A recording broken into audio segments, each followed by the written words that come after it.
यह वीडियो आप सभी के लिए बहुत ही महत्वपूर्ण होने वाली है, क्योंकि इस वीडियो में हम लोग सीखने वाले हैं कि पारदर्शक वस्तु किसे कहते हैं, अर्ध पारदर्शक वस्तु किसे कहते हैं और अपारदर्शक वस्तु किसे कहते हैं।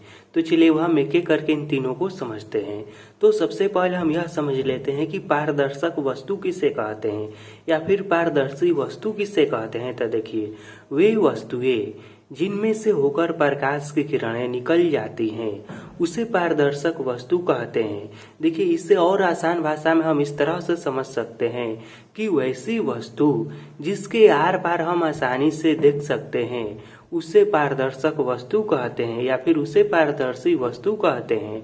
जैसे कि कांच हो गया, जल हो गया, मान लीजिए कोई पतला प्लास्टिक है व्हाइट कलर का, तो उसके भी हम आर पार आसानी से देख सकते हैं। तो इस तरह के जो भी वस्तु है ना जिसके आर पार हम आसानी से देख सकते हैं उसे पारदर्शक वस्तु कहते हैं। अब हम समझते हैं कि अर्ध पारदर्शक वस्तु किसे कहते हैं। तो देखिए, कुछ वस्तुएं ऐसी होती हैं जिन पर प्रकाश की किरणें पड़ने से उसका कुछ भाग तो अवशोषित हो जाता है तथा कुछ भाग बाहर निकल जाता है। ऐसी वस्तुओं को अर्ध पारदर्शक वस्तु कहते हैं। देखिए, इसमें ऐसी वस्तुएं आती हैं जिसके आर पार हम आसानी से नहीं देख सकते हैं लेकिन दिखाई देता है। ऐसा नहीं है कि उसके आर पार नहीं दिखाई देगा, दिखाई देगा लेकिन बहुत कम दिखाई देगा। तो इस तरह के जो भी वस्तुएं है ना जिसके आर पार देखने पर बहुत कम दिखाई देता है, ऐसा नहीं कि साफा दिखाई नहीं देता है, दिखाई देता है लेकिन बहुत कम दिखाई देता है, उसे ही अर्ध पारदर्शक वस्तु कहते हैं। जैसे कि तेल लगा हुआ कागज हो गया, यदि आप तेल लगा हुआ कागज के आर पार देखेंगे ना तो कुछ दिखाई देगा, एकदम धुंधला सा दिखाई देगा, ऐसा नहीं है कि बिल्कुल नहीं दिखाई देगा।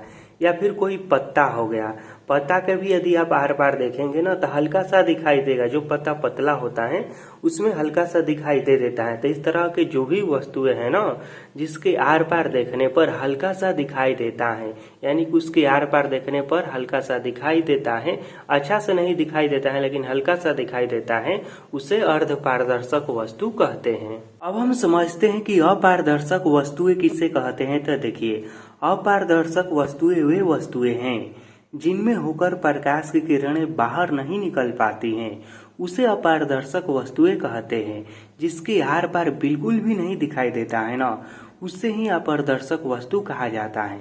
जैसे कि धातु हो गया, लकड़ी हो गया, यह मान लीजिए कि पूरा पूरा कॉपी हो गया, इसके यदि हम आर पार देखेंगे तो बिल्कुल भी नहीं दिखाई देगा। या फिर किताब हो गया, या फिर दीवार हो गया, ईंट हो गया, पत्थर हो गया, पहाड़ हो गया, यह सब क्या है?